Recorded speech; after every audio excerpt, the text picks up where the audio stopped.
Šajā sērijā redzēsiet, kā notiek melno pērļu audzēšana pērļu fermā, apmeklēsiet eksotisku tetovēšanas darbnīcu un vērosiet polinēziešu skaistuma konkursu.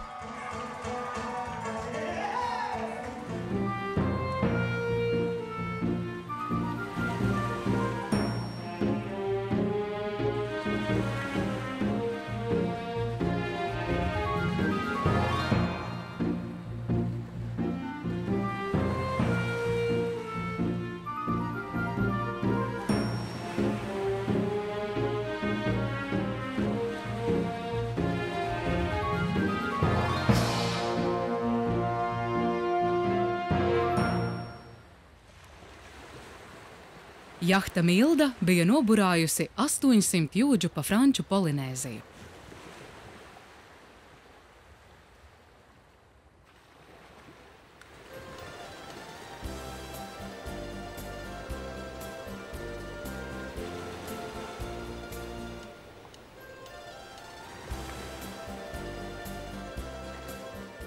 Atradāmies Franču Polinēzijā jau gandrīz 3 nedēļas.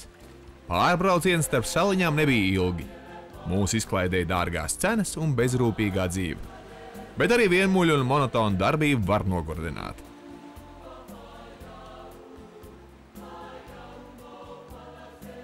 Man patika vietējo iedzīvotāju bezrūpīgais dzīvesveids. Vietējos ciematos cūkas ganījās savā vaļā, un brīvībā dzīvodamas tās nepavisam neatstāja netīrīgu dzīvnieku iespaidu. Pieklājīgie bekoniņi priecīgi rukšķēja, gaidīdami savu laiku.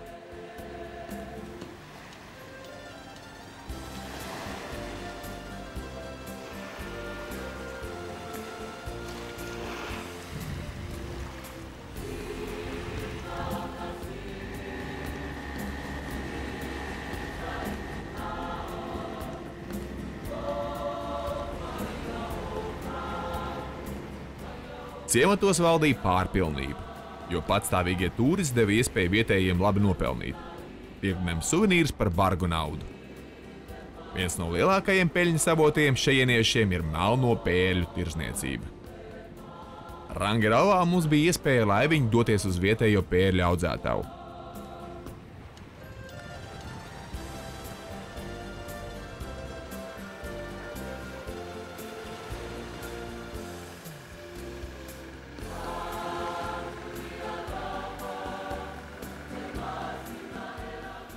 Pērļu fermā audzē pērles rūpnieciski, nevis zvejo tās ūdens dzelmē.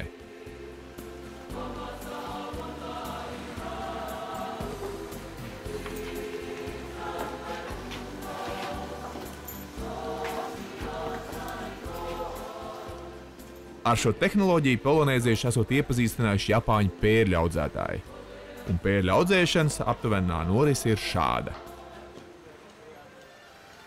Pērlenē ievieto mazu 6 mm diametra perlamutru bumbiņu, un pēc 2 gadiem pērles izņem un sašķiro. Diemžēl šīs vardarbīgās operācijas dēļ kādas 30 pērlenes no 100 aiziet bojā, un kad pēc 2 gadiem ievāc ražu, tad 30 no 70 ir izaudzējuši pērli.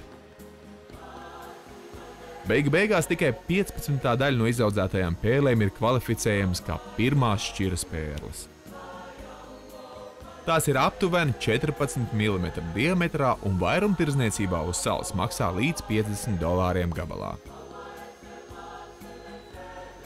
Protams, ir arī pērles, kuras sasniedz 18 mm diametrā un maksā vairākus tūkstoši jau Polinēzijā.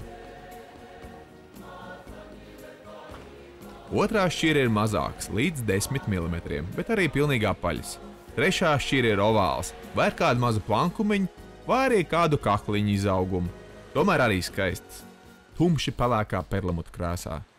Tādas pērles vairumā uz salas maksā līdz $8 gabalā, bet Eiropā un Amerikā to cena jau ir 10 vai 20 reižu augstāka.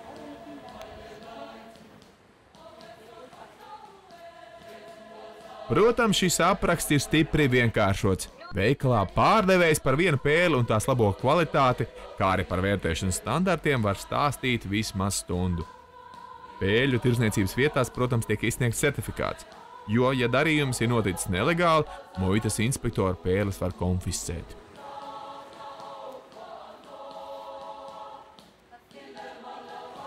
Veikalos pērles ir izliktas vitrīnās, un tās neviens īpaši neuzmana.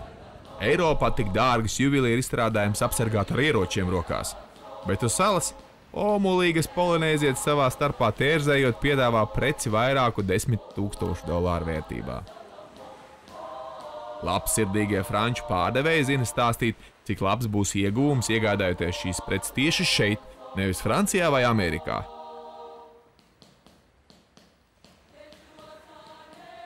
Pērļu virteni, kas Polinēzijā maksā $4,000, Amerikā maksā līdz pat $10,000. Turklāt ASV pirktās pērles var nebūt tik augstas kvalitātes, jo izcilākās pērles nemaz tik tālu netiek. Tās iegādājās tepat Polinēzijā.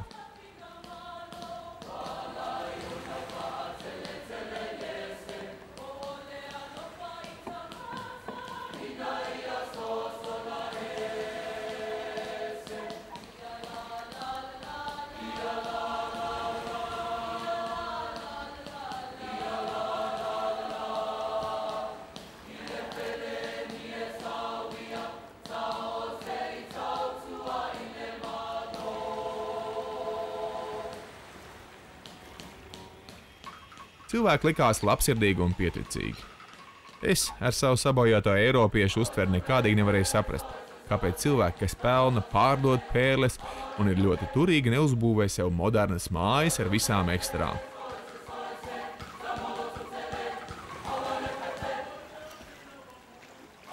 Bet vērodams laiskos, nesteidzīgos polinēziešus atskāru, ka, lai vērotu brīnišķīgu saulrietu okeānā, šeit nav nepieciešams televizors.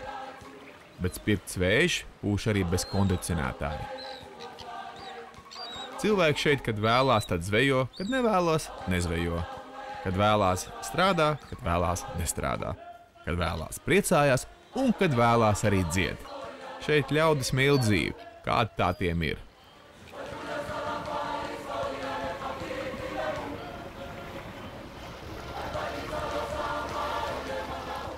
Jahta Milda devās uz nākamo Franču Polinēzijas salu Huakini. Tur bija paredzēts pavadīt pāris dienas nirstot.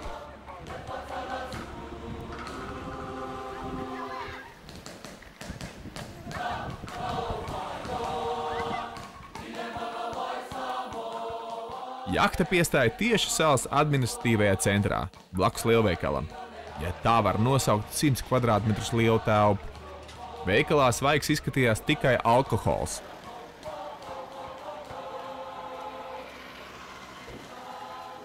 Rums te maksāja $10 par pudeli, kas nav visai lēti, bet turisti to ar prieku iegādājās. Tas bija pildīts neglītās plasmasas pudelēs, kas dažos turistos izsauca sajūsmu. Līdzīgi kā bijušo PSRS valstu eksotika pagājušā gadsimta 90. gados. Mājas rotāja tikai Francijas karogi. Milda ar Polinēzijas karogu izskatījās nevietā. Bet tā tas bija tikai centrā. Kilometru tālāk viesnīcas bez logiem un bez labierīcībām, restorāni bez durvīm. Šāda Polinēzija man šķita daudzreiz tuvāka. Huakinē mums bija iespēja pavadīt laiku apmeklējot salas neapdzīvotākās vietas. Džungļu apkaimē varējām izbaudīt apstākļus, kādos agrāk dzīvoja salinieki. Franču kultūra nebija skārusi nec dabu, nec vietēji iedzīvotāju būvniecības prasmi. Mājas polinēzieši būvē vienkārši un droši, izmantojot vieglas konstrukcijas. Īpašu uzmanību pievērsām jumtam. Tā pirms droši aizsargā mājas iekšpusi no lietus, ka šajā apvidū ir apmācīgi ilgs. Huahine patiesībā ir divas atsevišķas salas – Lielā Huahine ziemeļos un Mazā Huahine dienvidos. Pāri šaurajai ūdenšķirtnei uzbūvēts neliels tilts, kas tās savieno. Lai izpētītu aptuveni 75 kvadrātkilometrus lielo Huahini, nepieciešama tikai diena vai divas. Polinēzijas vasaras mēneši no novembra līdz aprīlim tiek dēvēti par slapjo sezonu, jo gaisa mitrums šajā periodā var būt ļoti liels. Laiks ir spiedīgs un debesis mākoņainas. Bieži uznāk negaidītas vētras, tomēr parasti tās ir īslaicīgas. Vidējā temperatūra Polinēzijas vasarā ir 27 līdz 30 grādi pēc Celsija. Nav brīnums, ka vasara šeit netiek uzskatīta par turisma sezonu. Taču daļai ceļotāji tas ir tieši paprātam, jo tad iespējams aplūkot salu bez liekas drūzmas, turklāt produktu un pakalpojumu cenas šajā laikā esot zemākas.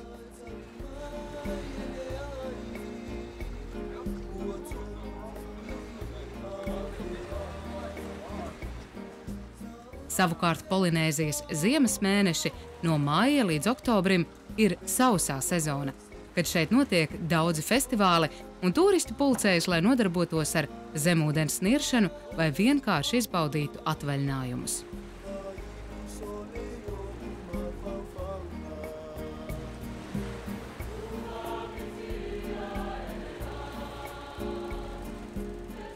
No Huahines jahta Milda devās uz Rajatenes salu. Līdz tai bija jāburā tikai 22 jūdzes.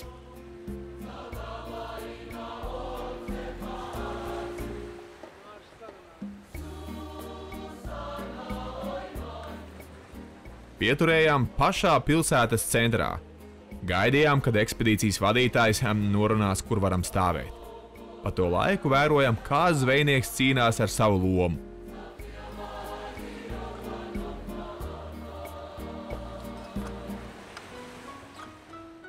Vīrs bez emocijām cilāja aptuveni 20 kg smagu tuncīti.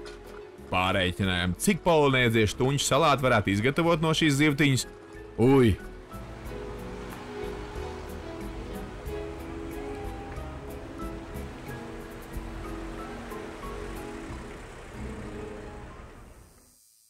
Turpinājumā redzēsiet tetovēšanas salonu, vietējo skaistumu konkursu un brīnumaino klusā okeāna zemūdens valstību.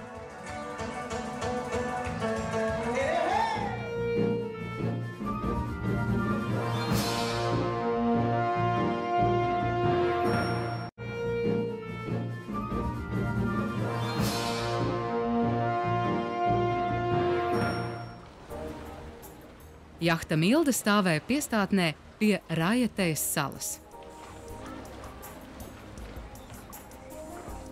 Rajatenes sala īpaši neizcēlās ar labām niršanas vietām. Vienīgi keitbordu cienītāji ar puķi lidinājās pa salas rifa viļņiem. Bet manā biogrāfijā Rajatene tagad ieņem svarīgu vietu. Tuvojās mana 33. dzimšanas diena, un uz jahtas komanda man sagādāja dāvanu – tetovējumu. Jau papetē bija pētījis tetovēšanas salons. Bet man neatstāja pārliecība, ka papīrs ir daudzreiz piemērotāks materiāls zīmēšanai nekā cilvēka miesa. Mazliet nepatīk arī tas, ka zīmējumi tiek vienkārši kopēti, izmantojot jau gatavus paraugus. Gribējās, ko tieši man domāt, individuālu. Un tad šis paziņojums par dāvanu. No dāvanām jau nav pieklājīgi atteikties. Māris man iepazīstināja ar meistaru, kuram būs gods iemūžināt man uz ādas manas dzīves motīvu. Isidors Haitī bija tetovēšanas meistars 3. paudzē. Viņa dzimta esot no Marķijas salām, un zināms, ka slavenākie tetovētāji nākuši tieši no turienes. Isidors uzskatīja sevi par īstu mākslinieku. Viņš dzīvoja salas otrā pusē, un tādēļ apsolīja mums nākamajā dienā atbraukt pakaļ. Tā arī notika. No sākuma meistars uz papīra uzzīmēja man iedomu tēlus – enkuru un čūsku. Paskatoties uz zīmēm, man sirds ietricējās. Vai tiešām šī kroplība rotās mana visu atlikušo dzīvi? Bet neko nevarēja vairs darīt, kauliņi jau bija mesti, un Isidors ķērās zīmēt man uz rokas īstu tetovējumu. Vēlāk izrādījās, ka uzmetums bija nepieciešams tikai, lai noskaidrotu zīmējumu izmērus. Iznākumam nebija nekādas līdzības ar zīmējumu uz papīra. Jāņem vērā arī, ka izlabot savu līniju šajā mākslas nozarē nevar. Meistars strādāja diezgan ilgi, un rezultāts bija pārsteidzošs. Lai cik nemākulīgi Isidors nezīmēts papīra, bet uz ķermeņa viņam sanāca ideāli. Vismaz es biju apmierināts.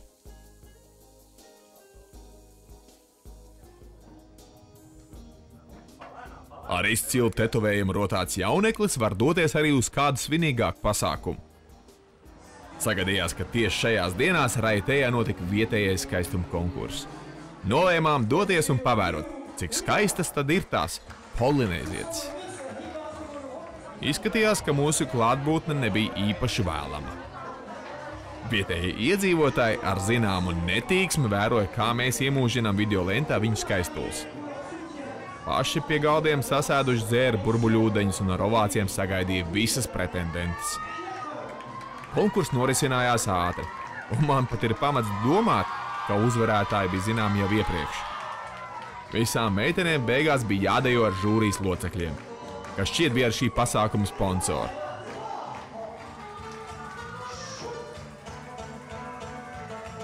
Taču deja tiešām priecēja acis. Domāju, ka ar jums liksies amizants vīriešu dejas solis.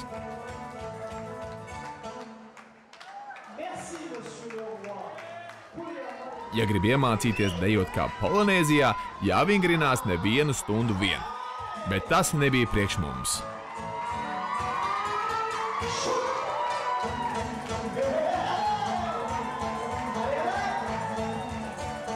Raieteja ir otra lielākā sala Biedrību salu grupā un ceturtā lielākā visā Franču Polinēzijā.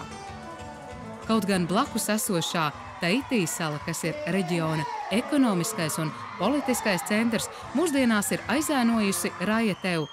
Polinēziešiem tā ir īpaši nozīmīga. Proti, vairāk nekā 1000 gadus Raieteja ir bijusi Biedrību salu reliģiskais un kultūras centrs, un to mēdz dēvēt arī par Svēto salu.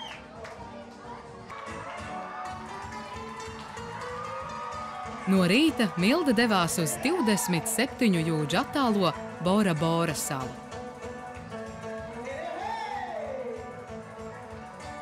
Mūsu operators bija nolēms nofilmēt burvīgu skatu. Milda romantiskā saules lēktā dodās ceļā. Skaistajā kadrā neiederējās mūsu botsmans, kurš ar lielu mietu rokā skraidīja pa jahtas klāju. Likās, ka viņš ir sajūtas prātā. Tikai uzkāpuši uz jahtas mēs uzzinājām, ka šeit bijusi nelūgta viešņa, Žurkas personā. Žurka neizturējis veiklo latviešu sarīkotās medības, veica pašnāvības aktu ielēcot ūdenī. Stāsts jau jocīgs, bet iznākums varēja būt bēdīgs. Ja tādu grauzēju atstāja nepamanīt, tad ziepes ir garantēts. Dzīvnieks gribēdams dzert var pārgraust ūdens apgādes sistēmas caurules, un jahta var zaudēt visas savas ūdens rezerves. Bet bez ūdens, kā mēs zinām, pat žurkas nespēja dzīvot. Bora Bora ietilpst Franču Polinēzijas Biedrības salu grupā un atrodas aptuveni 260 km uz ziemeļrietumiem no galvaspilsētas Papētes. Taitiešu valodā tās sākotnējais nosaukums bijis Pora Pora, kas nozīmē pirmdzimtais. Sala ir vulkāniskas izcelsmes un ļoti kalnaina. Gandrīz 40 kvadrātkilometru platību apdzīvo vairāk nekā 7000 cilvēku, un to galvenais ienākuma avots ir turisms. Tiek audzēti arī kokusrieksti un apelsīni, kā arī zvejots. Niršanai bijām gatavojušies jau Rīgā. 6 no jahtas Mildas komandas bija izgājuši speciāli starptautiskus zemūdens niršanas kursus Padī. Mārs ar viesturi kvalifikācijas celšanas nolūkos pat 2 reizes devās uz Sarkano jūru. Ekspedīcija bija apgādāta ar 3 niršanas komplektiem un speciālu kompresoru balonu pildīšanai ar saspiesto gaisu. Bijām jau vairākas reizes ieniruši iepriekšējās Klusā okeāna salās, bet tagad nolēmām šai nodarbei nodoties pamatīgāk. Ja negrib algot vietējos instruktors, var izmantot arī norādījumus, kas dod speciālos ceļvežos nirējiem. Tomēr pirmo reizi nirt ar speciālistu ir gan labāka, gan drošāka, kaut gan tas maksā dārgi. Īpaši populāri nirēja aprindās ir Bora Bora sala. Pavadījām tur 5 dienas, lielu daļu no šā laika uzturoties zem ūdens. Stāvējam pie bojas jatlubā, tieši pretīm ieeja lagūnā, un 10 minūtēs ar gumijas laivu varējām nokļūt rifa ārpusē, kuras tā nogāzes ritēja interesanta zemūdens dzīve. Redzējām ļoti skaistas zemūdens ainavas ar milzīgu daudzumu visdažādāko zivju. Krāsainās zivteles, kā košuma akvārijos, rifu haizivis, kas gan bīstams ir tikai zivī, lielus bruņurupučus, milzīgus tunčus un grūperus. Labi zināms, ka pat lielās haizivis Polinēzijā nav bīstams. Tomēr nav patīkams sajūta atrasties to tiešā tūmā. Rifu haizivis, tās ir tās mazākās, ir kādu 1,5 metru garas, un beigās jau neizraisīja nekādas emocijas mūsos. Bet redzot lielo pelēko haizivi, kas ir kādus 3 metrus gara un arī visai būdīgi pārņem bijību. Kad pirmo reizi pamanīju to peldam dažus metrus zemāk par mani, aptuveni 30 metru dziļumā, novēroju to ar sānu redzi, jo tieši virsū skatīties pat negribējās. Pavisam zem ūdens Polinēzijā katrs no mums pavadīja vairākus 10 stundu. Bija gan patīkami piedzīvojumi, gan arī bīstami atgadījumi, kurus atcerēties nav īpaši patīkami. Viens no galvenajiem likumiem atrodoties zem ūdens ir neaiztiec ar rokām, ko nevajag. Ko nevajag, to gan parasti uzzina tikai tad, kad jau ir par vēlu. Bet sargā sevi pats un Dievs tevi sargās. Vienīgais, ko es varu novēlēt visiem, kas dodās zem ūdens.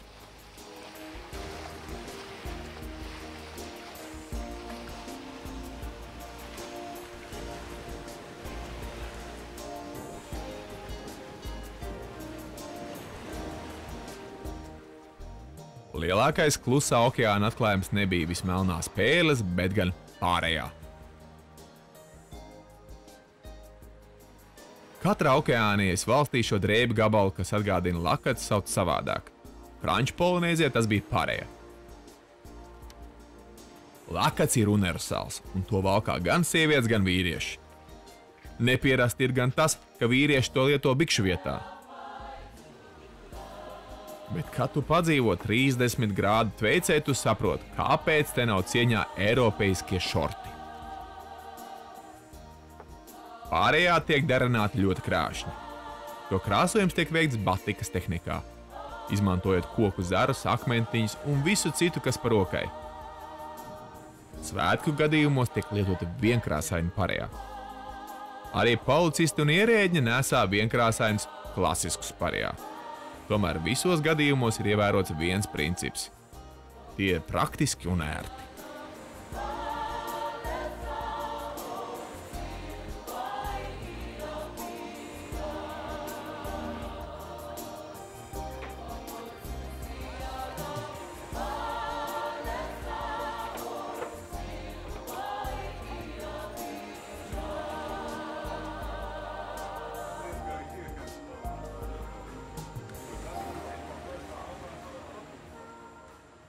Bora Borā svinējām vairākas komandas biedru jubilejas vienlaicīgi. Tika sveikti Aldis, Viesturs, Rolands un arī es. Pasēdējām sirsnīgi, klusi un mierīgi.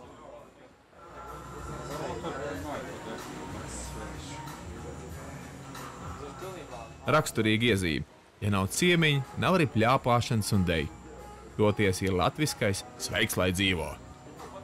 Sveiks, lai dzīvo, sveiks, lai dzīvo, lai dzīvo, sveiks. Sveiks, lai dzīvo, sveiks, lai dzīvo, lai dzīvo, sveiks. Nu ko, viss pēc kā? Jubilārs.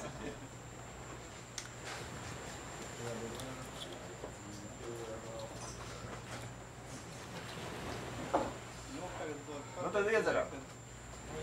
Lai viņam dara. Bet citādāk savu 33. dzimšanas dienu sagaidīja visai nostalģiskā noskaņojumā. Jau gandrīz gadu bija prom no mājām, un tas rosināja uz dažādām pārdomām. Jahta Milda atstāja Franču Polinēziju un devās uz nākamo pieturvietu klusajā okeānā amerikāņu Samoau. Bija jānoburā vairāk nekā 1100 jūras jūdžu. Nākamajā sērijā redzēsiet amerikāņu Samoā, tā savdabīgo sabiedrisko transportu, viesosieties Tisas bārā, kur baudīsiet pasakainu ēdienkarti.